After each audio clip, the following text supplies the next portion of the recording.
I'm Michel McNinch. I'm a proud artist and educator.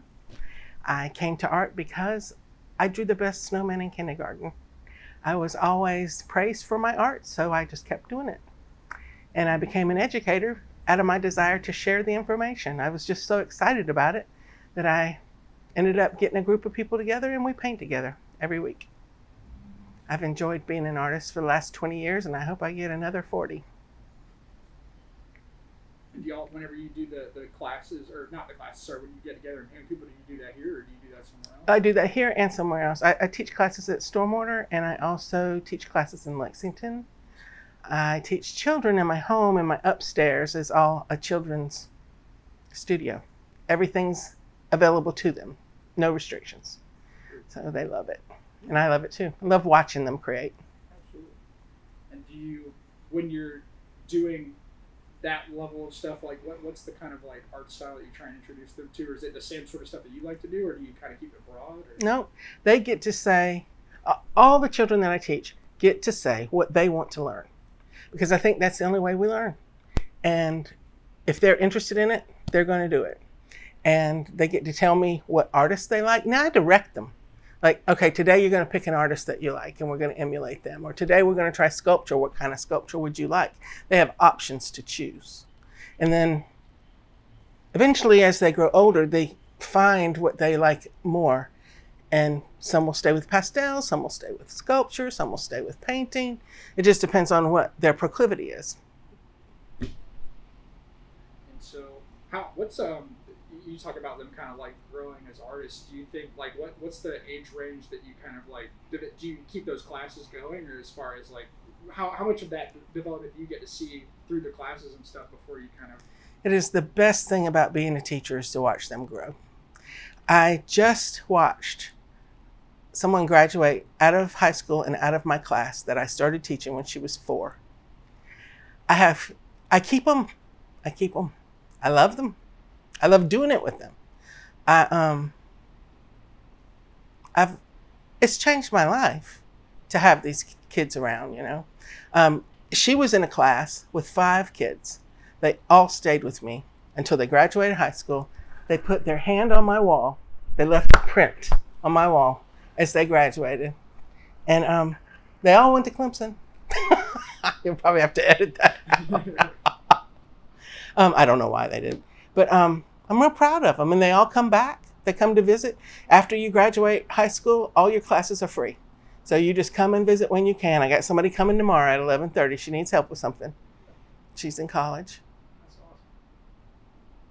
So then, moving away from the classes taking place at your house, talk about a little bit about the classes that you do here.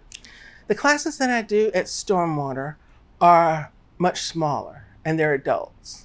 For the most part, I think I teach 1 children's class, but there's 3 adults in here plus me, and it's very intensive. These are people that have already gone through beginning lessons. This is for someone who's a little more serious about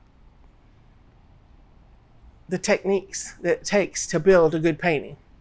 How do I take this idea and make it a visual statement rather than a speech or, you know, and it's fun. And it's also a mutual admiration society.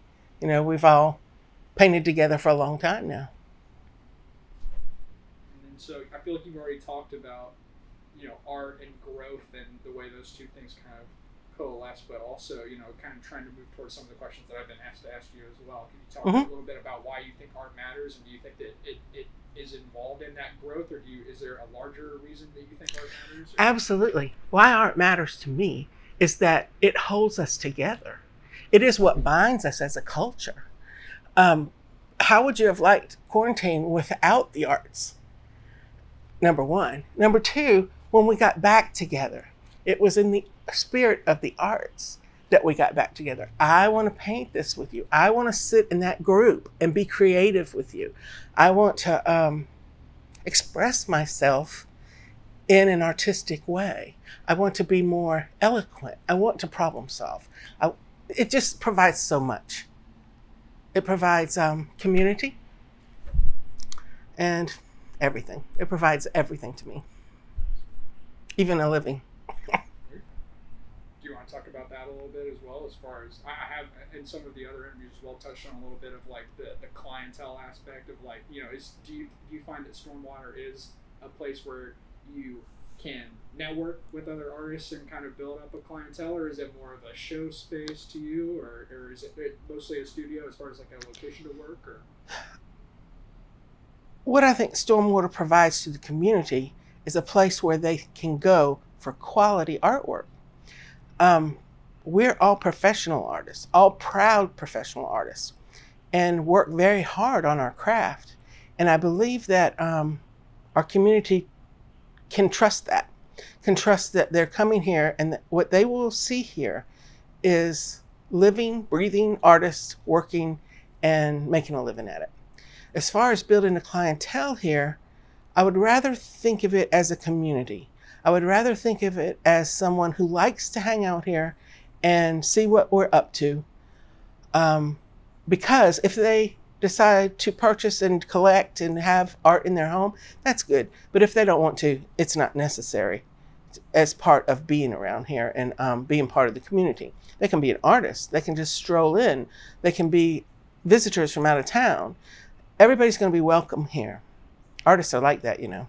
We take every pea in the pod. And I don't know that anybody that's not welcome here. You know? And you need that in a community too. That's also why art matters.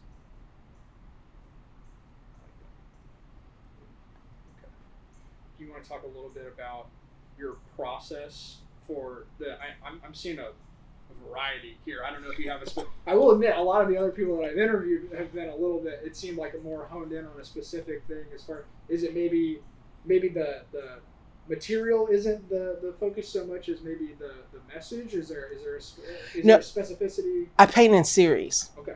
So I'm basically a painter. I don't sculpt or photograph.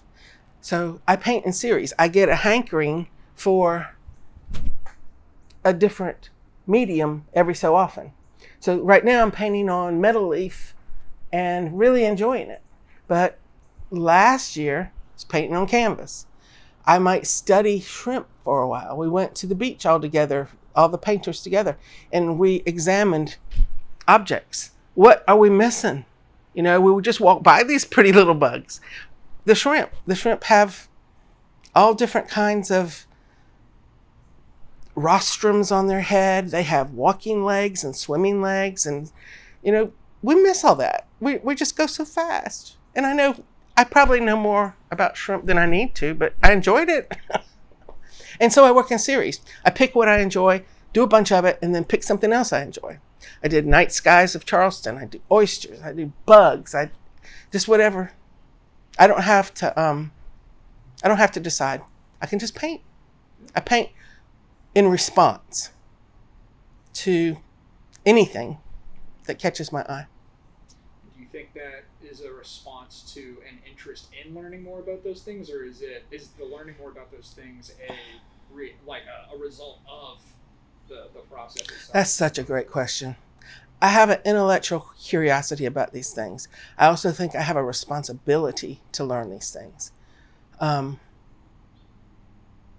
it can also be a pretty day and I want to go paint the clouds. But yeah, I did have an intellectual curiosity about that shrimp. I've been eating shrimp all my life, and it looks like a monster. You know, they got these swords on their heads, these big old eyes, and I just wanted to look at it. I just wanted to discover it. We pinned it to a plate. Everybody had their own raw oyster and pinned it to a plate, spread the pieces and parts out, and we all drew studies, and then we all painted a study, and then we all painted a final painting. That part was about the process. Okay, here we have a beautiful object. How will we visually represent it? You know, I did mine on copper leaf. A lot of people just did it on canvas. You could sculpt them. They'd be great sculpted. I would take it out of its normal boundaries. I would make that bigger so you could examine it more closely. This is a cute little cicada. I think it would be very good for this film if I just tease it. I don't know, just an intellectual curiosity and a a means by which to express it, which is paint for me.